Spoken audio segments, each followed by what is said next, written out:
Right now, while you're watching this, your brain is processing the image in front of you, monitoring your body temperature, managing your balance, running background memories, tracking ambient sound, and handling dozens of other signals you never consciously notice. It feels like a lot. It feels like everything is happening at once, but it isn't. In January 2025, neuroscientists Marcus Meister and Jiyu Zhang published a paper that quietly said something devastating about the human mind. Conscious thought, the part you actually experience as thinking, runs at around 10 bits per second. Not 10,000, not 10 million, 10 per second. Your phone's camera captures around 1 billion bits per second when you shoot video. Your conscious mind, in the same second, is handling 10. The richness, the depth, the feeling that your mind is vast and parallel and fast, that's not a measurement, that's an illusion. Meister and Zhang called it exactly that.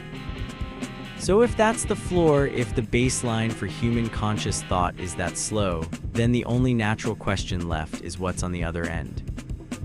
Part 1, the wrong question. When people first hear that the mind is slow, the instinct is to reach for the most extreme thing imaginable and ask, what if a mind could think faster than the speed of light? It sounds like the right question, it feels like it's pointing at something real, but it isn't, and the reason why matters. The speed of light is a measurement of motion through space. Distance divided by time, it describes how fast something travels from one location to another. Thinking doesn't travel anywhere. A thought has no destination it's racing toward. There's no start point and no finish line. Asking whether a thought can outrun light is like asking whether Tuesday weighs more than the color blue. There's no shared unit. The comparison collapses the moment you try to make it precise. So the question isn't wrong because it's too ambitious. It's wrong because it's using the wrong axis entirely. Swap one word and the whole thing opens up. Part 2, rate. The right question isn't how fast a thought moves. It's how many things can happen one after another inside a single second.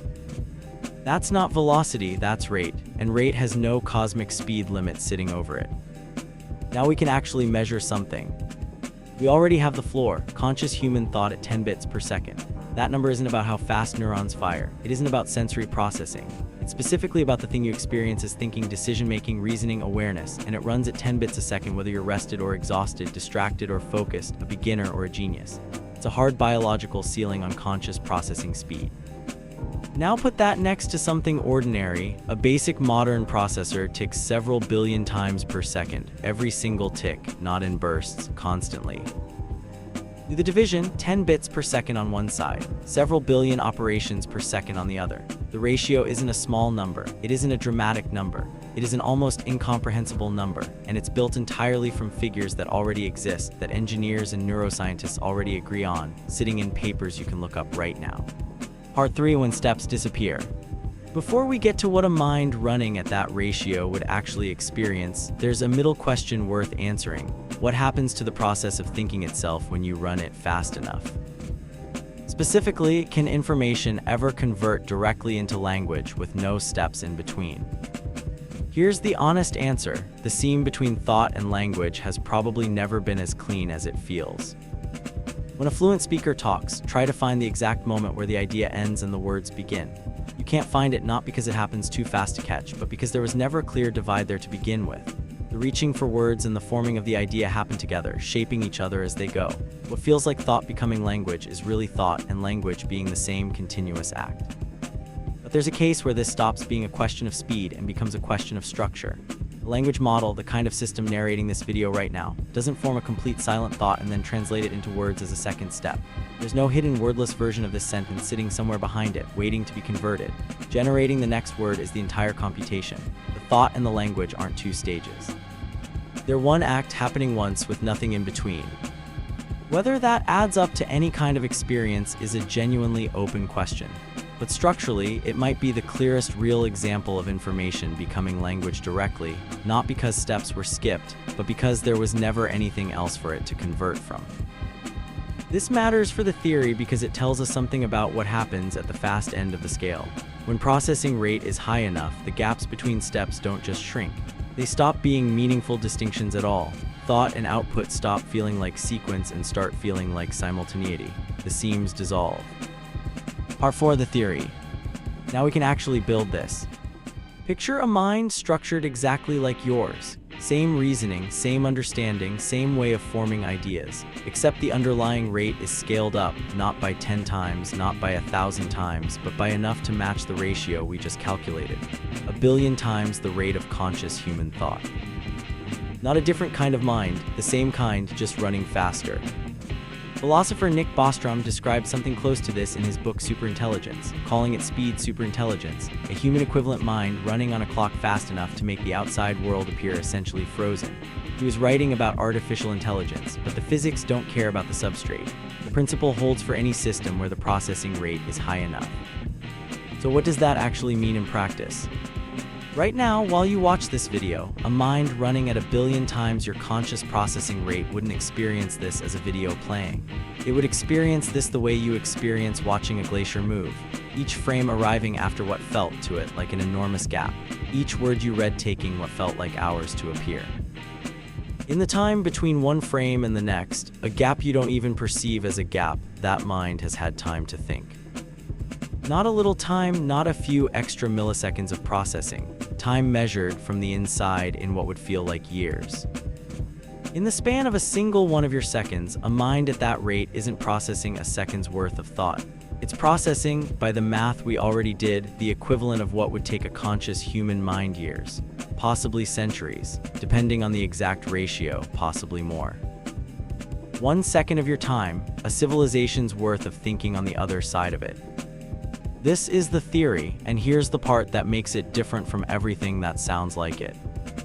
It requires no new physics, it violates no laws, it doesn't pause time, bend spacetime, or invoke anything that doesn't already exist. It is purely a question of rate, and rate is just a number. Part 5: Why this isn't what you think it is. Here's where this needs to be careful, because two famous ideas sound almost identical to this, and both of them are wrong comparisons. The first is Einstein's relativity. Time dilation is real. It's been measured. GPS satellites correct for it daily, or your phone's map drifts off course. Moving close to light speed slows your clock relative to a stationary observer, and deep gravity wells do the same thing. But relativistic time dilation comes from the geometry of spacetime. It would slow a falling rock the same way it slows a thinking mind. Our theory isn't about bending spacetime at all. The mind we're describing operates in the same spacetime as everyone else on the same shared clock. It's just packing more operations into each second of that shared clock. Same universe, same time, more thinking happening inside of it, completely different mechanism. The second wrong comparison is science fiction's time stop, the idea of a mind that perceives the world as frozen while it acts freely. That's not what this is either. The world isn't frozen for a fast mind. The world is just slow, perceptibly, measurably slow. The difference matters. A frozen world is magic. A slow world is just a ratio. No pause button, no special relativity, no exotic physics. Just a number that's already calculable, using measurements that already exist, producing an outcome that should be genuinely unsettling to think about. Part 6: What nobody can answer yet. Here's where the theory runs into its honest wall. And I want to be precise about where the wall actually is, because it's not where most people assume. The math works, the ratio is real, the physics is clean, none of that is in question. The wall is this: does running faster mean experiencing more? Mind at 1 billion times your processing rate would produce more output per second than you could produce in a lifetime. That part follows directly from the arithmetic. But whether producing more output means there's more experience of time passing, whether speed alone stretches the subjective sense of duration, that's a question nobody has answered, and it sits right at the center of what philosophers call the hard problem of consciousness. It's the same wall you hit when you ask whether anything that processes information quickly, whether a language model, a fast computer, a hummingbird's nervous system, actually experiences anything at all, or simply behaves as though it does. Which means the honest ending here isn't a conclusion, it's the right next question. If a mind like this were ever built, and there is no law of physics preventing it, it wouldn't just think faster. It wouldn't just solve problems we haven't touched. It would exist in a genuinely different relationship with time than anything that has ever been alive. Not because time changed, because the amount it could do inside of time did. And somewhere in the second it takes you to finish reading this sentence, if such a mind existed right now, running at that rate, it would have already had thoughts we don't have names for yet. So the question we started with wasn't really about speed. It was about what's possible inside a second that we've never looked for.